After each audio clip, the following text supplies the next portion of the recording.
शील प्रभुपाद की जय। गुरु गौरंग की जय। श्रीमद् भागवतम पहला स्कंद पांचवा अध्याय श्लोक क्रमांक 36। कुर्वाणा यत्र कर्माणि भगवत शिक्षया सकृत गणन्ति गुणनामानि कृष्णस्यानुस्मरन्ति च। अनुवाद। पूर्ण पुरुषोत्तम भगवान श्री कृष्ण के आदेशानुसार कर्म करते हुए मनुष्य निरंतर उनके नामों का तथा उनके गुणों का स्मरण करता है। तो यहाँ पर नारद मुनि व्यासदेव को एक और गुह्य तत्व बता रहे हैं कि जब कोई व्यक्ति श्री कृष्ण के निमित्त के अनुसार कार्य करता है, अपना कर्म करता है, उनके आदेश पे चलता है, तो उस कर्म करते करते वह मनुष्य कृष्ण के नामों का तथा उनके गुणों का स्मरण करता है। तात्पर्य में प्रभुपाद जी लिखते हैं, जो भगवान का बहुत ही निपुण भक्त होता है वह अपने जीवन को इस प्रकार से ढाल लेता है कि चाहे इस जीवन में या अगले जीवन में कुछ भी कार्य करे तो वह निरंतर भगवान के नाम, यश, गुणों इत्यादि का स्मरण करता रहेगा। भगवान का भगवत गीता में सुस्पष्ट आदेश है कि मनुष्य को जीवन के समस्त क्षेत्रों में भगवान के लिए ही कर्म करना चाहिए, क्योंकि अगर हम भगवान के लिए कर्म नहीं करेंगे तो हम कर्म के बंधन में बंध जाएंगे, और भगवान के लिए कर्म करते हैं तो हम कर्म के बंधन से मुक्त हो जाएंगे। तो भगवान को जीवन के प्रत्येक क्षेत्र में स्वामी के रूप में हमें केंद्रित करना चाहिए। हमारे केंद्र बिंदु केवल कृष्ण ही होने चाहिए, हम कुछ भी कार्य करें। तो प्रभुपाद जी कहते हैं, वैदिक अनुष्ठानों के अनुसार बहुत सारे देवी देवताओं की पूजा होती है, जैसे इंद्र, ब्रह्मा, सरस्वती तथा गणेश। इन सब की पूजा में भी वैसे तो भक्त को इन सब की पूजा करने की आवश्यकता नहीं है, जो कर्मकांडी इनकी पूजा करता है। तो प्रत्येक दशा में विष्णु का प्रतिनिधित्व यज्ञेश्वर के रूप में होना चाहिए। इसका मतलब आप देवी देवताओं की पूजा भी कर रहे हो तो उसमें स्वामी विष्णु ही है, कृष्ण ही है। अगर आप कृष्ण को एक साइड पर रख देंगे, उन देवी देवताओं की पूजा करेंगे, तो उस पूजा का कुछ भी लाभ आपको मिलने वाला नहीं है। इसलिए उन यज्ञों में, उन पूजाओं की विधि में कृष्ण की उपस्थिति अनिवार्य है। प्रभुपाद जी आगे बताते हैं, वैदिक कर्तव्य के साथ ही साथ हमारे सामान्य व्यवहारों, जैसे हम कोई भी घर का कार्य करते हैं, व्यापार करते हैं, व्यवसाय करते हैं, हमें ध्यान रखना चाहिए कि अपने कार्यों का फल हम परम भोक्ता भगवान श्री कृष्ण को अर्पित करें। भगवान भगवत गीता में ये स्वयं घोषित किए हैं कि वे ही सभी वस्तुओं के परम भोक्ता हैं, वे ही प्रत्येक लोक के परम स्वामी हैं, और वे ही समस्त जीवों के परम मित्र हैं। अपनी सृष्टि में केवल भगवान कृष्ण ही ऐसा कहते हैं कि मैं सबका स्वामी हूं, अन्य कोई ऐसा नहीं कहा है। शुद्ध भक्त इसे हमेशा याद रखता है और ऐसा करते समय वह भगवान के दिव्य नाम, यश तथा गुणों का बारंबार दोहराता रहता है, जिसका अर्थ है कि ये सब दिव्य कार्य करने के लिए, ये सब दिव्य कार्य करते हुए वह भगवान के निरंतर संपर्क में रहता है, क्योंकि भगवान का नाम, यश इत्यादि उनसे अभिन्न है और इनके माध्यम से वह भगवान की वास्तविक संगति करता है। अभी प्रभुपाद जी बहुत महत्वपूर्ण बात बता रहे हैं। उसी तात्पर्य में प्रभुपाद जी कहते हैं कि जो भी गृहस्थ भक्त है तो उसको अपनी आर्थिक आय, जितना वह महीने में कमा रहा है, कम से कम 50%, मतलब आधा हिस्सा कमाई हुई धन का भगवान कृष्ण के आदेशों की पूर्ति करने में लगाना चाहिए। इसके लिए हमें अपनी कमाई के लाभांश का ही उपयोग नहीं करना चाहिए। इसका मतलब ये नहीं कि जो प्रॉफिट मिल रहा है खाली हम वही दे रहे हैं, नहीं, 50% बोल रहे हैं प्रभुपाद जी यहाँ पर, क्योंकि हमारे पूर्ववर्ती आचार्यों ने भी यह नियम पालन किया है। और साथ ही साथ उसको भक्ति संप्रदाय का उपदेश भी दूसरों को देना चाहिए, क्योंकि भगवान ये चाहते हैं कि मेरा जो संदेश का प्रचार है हर व्यक्ति तक पहुंचे, और जो उनके नाम को विश्व में प्रचार करता है, उनके गुणों का विश्व में प्रचार करता है, वह भगवान को सर्वाधिक प्रिय बन जाता है। तो इसके संबंध में भगवान चैतन्य ने हमको बहुत ही आसान मार्ग बताया है कि कीर्तन करो, नृत्य करो और प्रसाद का सेवन करो। ये करने से ही हमें भगवत प्राप्ति हो जाएगी। तो ऐसे प्रयोजन में लगने से कोई भी मना नहीं करता है। तो कलह और धर्म विरोध के इस युग में यदि समाज के जाने माने और धनवान व्यक्ति अपनी आय का आधा हिस्सा भगवान की सेवा में लगाने की सहमति कर लें, जो चैतन्य महाप्रभु ने हमको निश्चित रूप से विधि दी है, तो ये उपद्रव भरे नरक जैसे संसार को प्रभुपाद जी कहते हैं भगवान का दिव्य धाम बनाया जा सकता है। तो जहाँ पे भी कीर्तन हो रहा है भगवान के नामों का, भक्तगण नृत्य कर रहे हैं और प्रसाद बट रहा हो, वहां जाने से कोई भी इंकार नहीं करेगा। तो ऐसे समारोह में सभी सम्मिलित होना चाहेंगे और हर एक को भगवान की दिव्य उपस्थिति का वहां पे अनुभव होगा और भगवान की संगति का वह लाभ उठा सकेंगे और शुद्ध हो सकेंगे।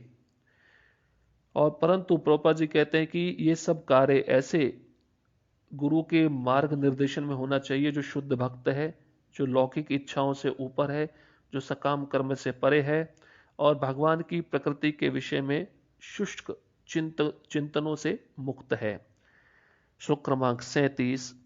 ओम नमो भगवते तुभ्यं वासुदेवाय धीमहि प्रद्युम्नाय निरुद्धाय नमः संकर्षणाय च।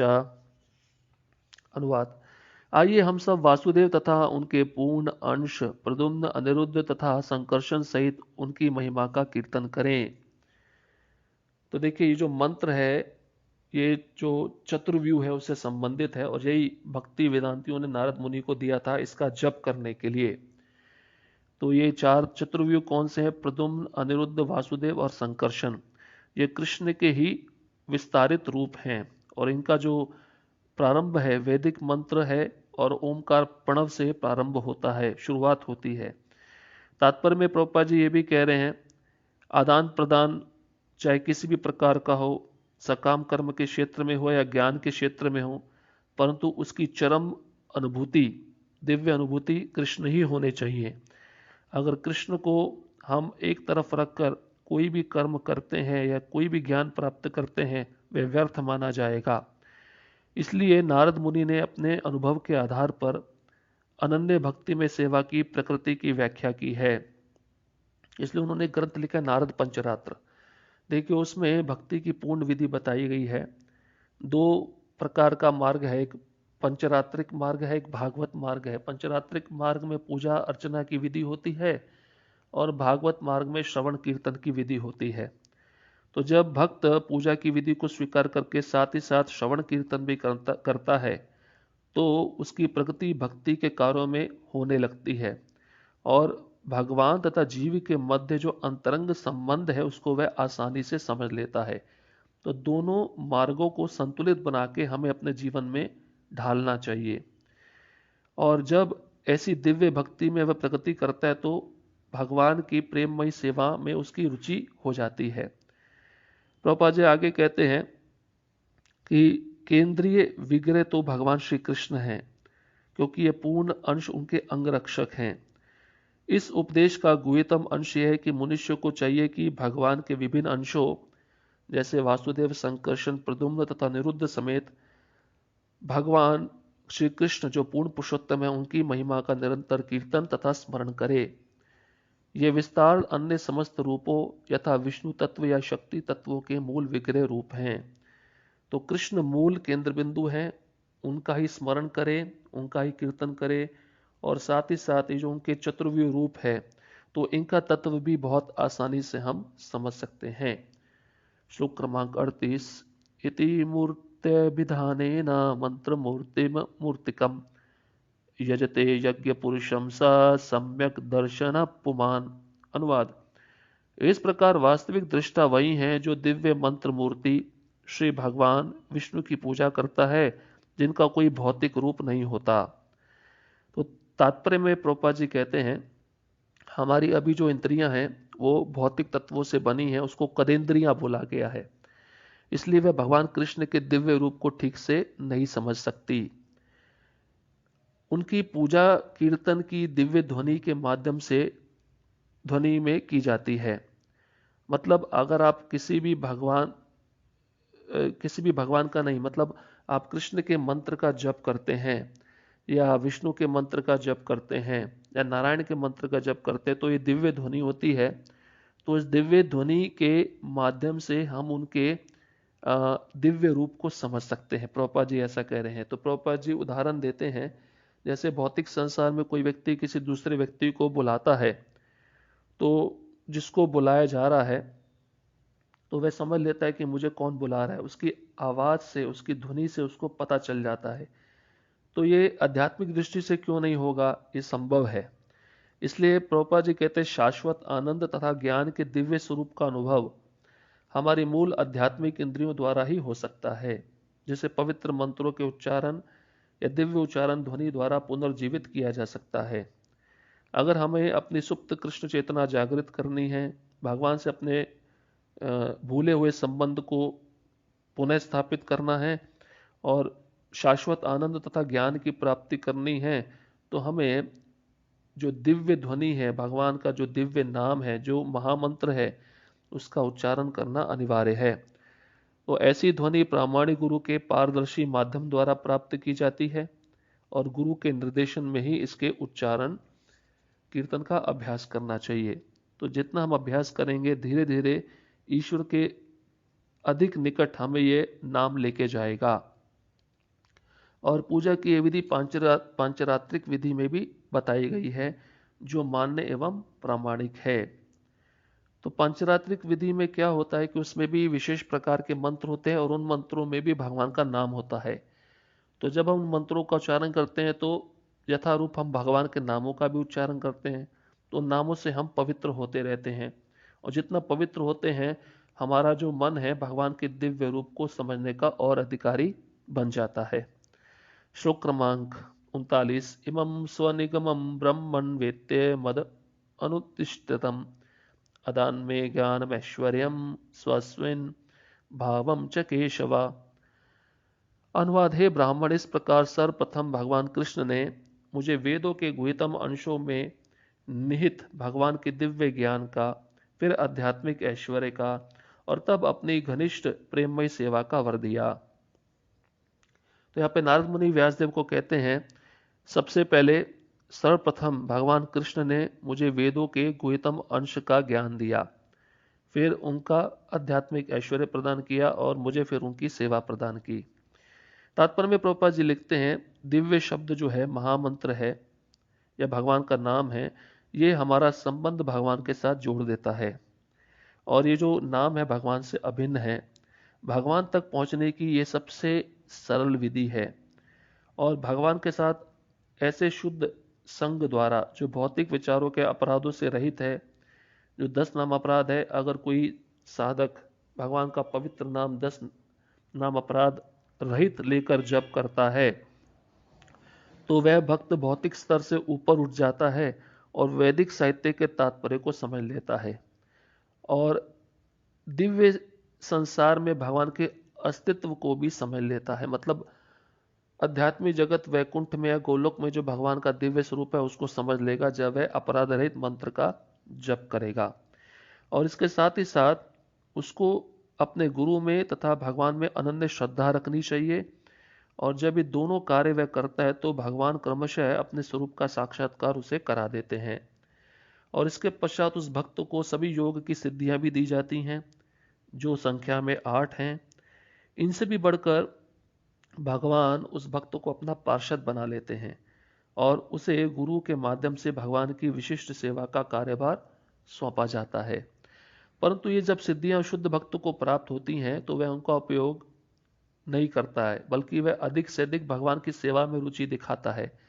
तो श्री नारद इन सब का वर्णन अपने निजी अनुभव से कर रहे हैं।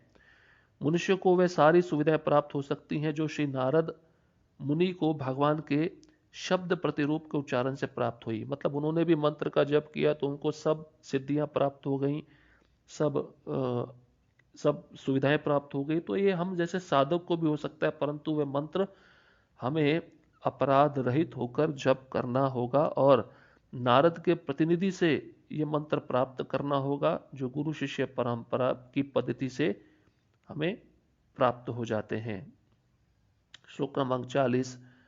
त्वमप्यदद्भवशुत विश्रुतं विभो समाप्यते येन विदां बुभुत्सितं प्राख्याय दुःखैर्मुहुर्दितात्मनां संक्लेश निर्वाण मुशंति नान्यथा। अनुवाद। अतः कृपा करके सर्वशक्तिमान के उन कार्यकलापों का वर्णन करिए जिसे तुमने वेदों के अपार ज्ञान से जाना है, क्योंकि उससे महान विद्वत जनों की ज्ञान पिपासा की तृप्ति होगी और साथ ही सामान्य लोगों के कष्टों का भी शमन होगा। जो भौतिक दुखों से सदैव पीड़ित रहते हैं, निस्संदेह इन कष्टों से उबरने का कोई अन्य साधन नहीं है। देखिए ये जो श्लोक है, अंतिम श्लोक है इस अध्याय का, इसमें नारद मुनि व्यास देव जी को कहते हैं कि भगवान जो सर्वशक्तिमान है उनके कार्यकलापों का वर्णन करिए जिससे तुमने वेदों के अपार ज्ञान से जाना है। और विद्वत जनों का यही मत है कि जब इन भगवान की लीलाओं का श्रवण वे करेंगे तो उनकी जो ज्ञान पिपासा है, जो सुनने की और इच्छा है, वो तृप्त होगी और साथ ही साथ जो सामान्य लोग हैं उनका जो कष्ट है वो नष्ट हो जाएगा, खत्म हो जाएगा। और जो इससे उबरने का अन्य कोई साधन नहीं है। स्पष्ट बता रहे हैं भगवान की लीलाओं का श्रवण, उनके नामों का जप और कीर्तन, यही संसार के दुख में जीव को इस संसार से निकाल सकता है। तात्पर्य में प्रभुपाद जी बताते हैं, नारद मुनि अपने व्यवहारिक अनुभव से निश्चित रूप से प्रमाणित करते हैं कि भौतिक कर्म की सारी समस्याओं का मूल समाधान कृष्ण की दिव्य महिमा को दूर दूर तक प्रसारित करने में है। तो अगर किसी व्यक्ति को अपने जीवन से दुखों को निकालना है तो मूल समाधान नारद मुनि बता रहे हैं कि पहले तो उसको भौतिक कर्म करना पड़ेगा और साथ ही साथ अपने कर्मों को कृष्ण के लिए अर्पित करके और उनकी महिमा का प्रचार दूर दूर तक करना होगा, तभी सारी समस्याओं से वह समाधान प्राप्त कर सकता है। तो सज्जनों की 4 श्रेणियां होती हैं और दुर्जनों की भी 4 श्रेणियां होती हैं। सज्जनों की 4 श्रेणियां कौन सी हैं? ऐसे 4 प्रकार के लोग जब भगवान के पास आते हैं, कौन कौन से? पहला है जब वे विपत्ति में पड़ते हैं, दूसरा है जब उन्हें धन की आवश्यकता होती है, तीसरा जब वह ज्ञान में बढ़ जाते हैं और चौथा है वह भगवान के विषय में अधिक से अधिक जानना चाहते हैं। अंततः प्रेरणावश भगवान की शरण ग्रहण करते हैं। तो ये 4 प्रकार के लोग भगवान की शरण में आते हैं। और 4 प्रकार के जो दुर्जन हैं उनके बारे में भी नारद मुनि कहते हैं जो भगवान की शरण में नहीं आते। पहला है वे जो सहज रूप से प्रगतिशील सकाम कर्म के प्रति आसक्त है और इस तरह उसके साथ जुड़े हुए अनेक कष्टों को भोगते रहते हैं। दूसरा है जो इंद्रिय तुष्टि के गर्हित कार्य में लगे रहते हैं और इस तरह परिणाम को भोगते हैं। तीसरा है भौतिक रूप से ज्ञान में तो अत्यंत समृद्ध है लेकिन सर्वशक्तिमान भगवान की सत्ता को स्वीकार करने की मति न होने के कारण कष्ट पाते हैं। मतलब भौतिक ज्ञान बहुत सारा है पर भगवान को सर्वशक्तिमान रूप में स्वीकार नहीं करते, उनकी सत्ता को नकारते हैं। और चौथे वे लोग हैं जो नास्तिक कहलाते हैं, जो जानबूझकर भगवान के नाम से ही घृणा करते हैं, द्वेष करते हैं, भले ही वे सदा संकट में क्यों ना रहें। तो नारद जी व्यासदेव जी को समझा रहे हैं कि सज्जन हो या दुर्जन हो, इन 8 प्रकार के सारे लोगों का कल्याण केवल भगवान की महिमा का वर्णन करने में है। अतः श्रीमद् भागवत कोई विशेष श्रेणी या संप्रदाय के लोगों के निमित्त नहीं है, ये सबके लिए है। ये उस सत्यनिष्ठ व्यक्ति के लिए भागवतम ग्रंथ है जो सचमुच अपने कल्याण तथा मन की शांति का इच्छुक है, जो वास्तव में शांति चाहता है, अपने जीवन का कल्याण चाहता है। ये भागवतम ग्रंथ उस व्यक्ति के लिए है। तो हर प्रकार का व्यक्ति भागवतम को श्रवण करने का अधिकारी है, पात्र है, परंतु इसको श्रवण करने का जो विधि है कि गुरु परंपरा में आए हुए आचार्य के माध्यम से ही हम श्रवण करें, तभी इस भागवतम का हम अनुभव कर सकते हैं, इसको समझ सकते हैं और उसके ज्ञान को हम अपने जीवन में उतार भी सकते हैं। नहीं तो हम अगर ऐसे व्यक्ति से श्रवण करेंगे जो भक्त नहीं है, जो केवल औपचारिक रूप से कथा का वाचन तो करता है पर अपने भौतिक इच्छाओं को तृप्त करने में लगा है, तो इस भागवतम सुनने का यथार्थ फल हमको प्राप्त नहीं हो पाएगा। तो आज ये 5वां अध्याय भागवतम का पूर्ण हुआ। कल से हम 6वां अध्याय प्रारंभ करेंगे। शिल प्रभुपाद की जय, गुरु गौरांग की जय। हरे कृष्णा कृष्ण कृष्ण हरे हरे, हरे राम राम राम हरे हरे।